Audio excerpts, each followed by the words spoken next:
Hello there, I am Anvakame, who is originally from Sri Lanka, the land of the most loved Ceylon tea. I was born and bred on a tea estate in the upcountry tea planting district called Dikoy, at a plantation called Osborne Estate, which lies between Norton Bridge and Hatton. Seeing the once famous Ceylon tea now in doldrums, I am starting this series to make my contribution towards reviving Ceylon tea for the benefit of all those tea lovers of the world. In return for my efforts, you may kindly like this video and give your comments.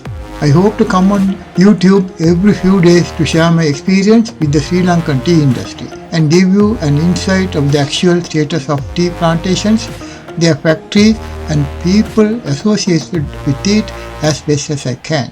Let us go to my video. My first episode is an introduction to Ceylon tea. Tea is from a grand tree in the South Chinese province Sichuan.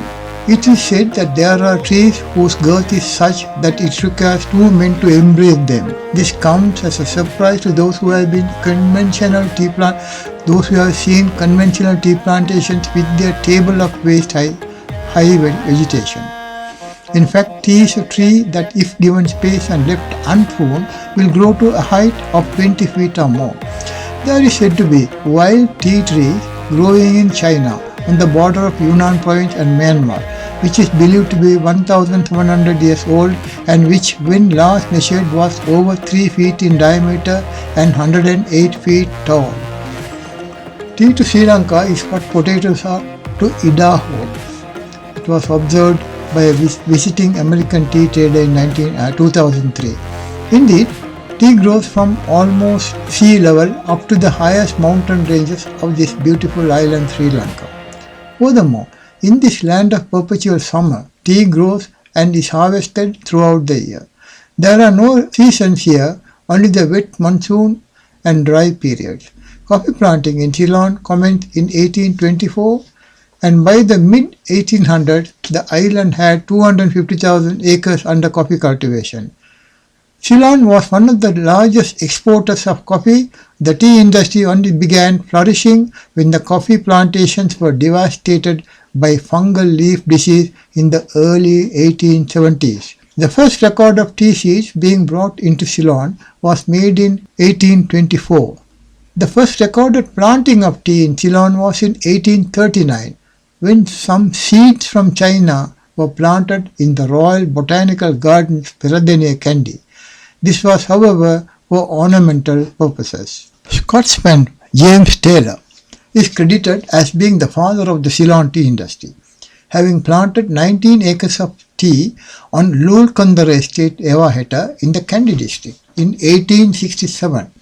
There are others such as Sir Anthony Oliphant, Novarelia 1840, and the Devon brothers of Rothschild Estate, Pusalava 1841, who are known to have planted tea in Ceylon before Taylor, but their contributions are barely acknowledged as their cultivations were not on a commercial scale. Taylor has acknowledged that he learned his tea planting skills from many other planters, mainly from India, and he manufactured the first batch of Ceylon tea under the guidance of a retired tea planter from Assam, William Jenkins. The first export of tea of 23 pounds from Ceylon took place in 1873. Ceylon tea has been the most fascinating subject that has captivated my attention for many years. Born on a tea plantation and growing up among the tea people and bushes, I have a thorough knowledge of the subject from the grassroots level. The world is full of Ceylon tea drinkers, but most of them do not know the story behind their favorite beverage. I embarked on my research project, my biggest venture in life, with the aim of elucidating tea enthusiasts as to how and where Ceylon tea is grown, the people and machines involved, and take them on a journey with me to some of the most popular tea factories that produce the finest tea in the island of Sri Lanka. The research that went into compiling these videos has been a huge learning curve full of new discoveries and nostalgia.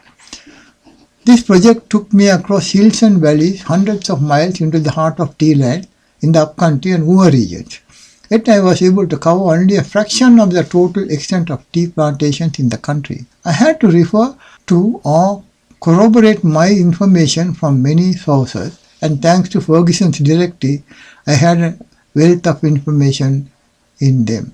My special thanks and appreciation go to some of the truly professional planters who I believe are still serving the tea industry at present, as I made the visit to various plantations a few years ago. I wish to specifically mention Mr. Kosala Vijayasekara, who was Group Manager of Great Western Talavakkala. Mr. Asangadi Tisera was Group Manager Laksapana Muscalia, and Mr. Feroz Majid of Norwood Plantation, which belongs to Bogavantalawa Plantation, I believe. In addition, I also wish to mention Mr. Yasis Hettiaraju, Manager of Battalgala Estate, Dikkoya, for his contribution, even though I did not cover Battalgala as part of my project. There are many others who coaxed me, gave every word of encouragement, one of whom is Mr. Vijay John Pillai. He was with John Keels Limited at that time. These professionals are truly dedicated to Sri Lanka's tea industry. Finally, my special thanks and appreciation goes to my brother Nilam Kamis, who retired as a tea manufacturing advisor consultant, who gave me some minuscule details on the manufacture section of Ceylon tea. Also, there are many others whom I will try to mention as I go along with releasing my videos in due course. Once again, I salute them all. Thank you.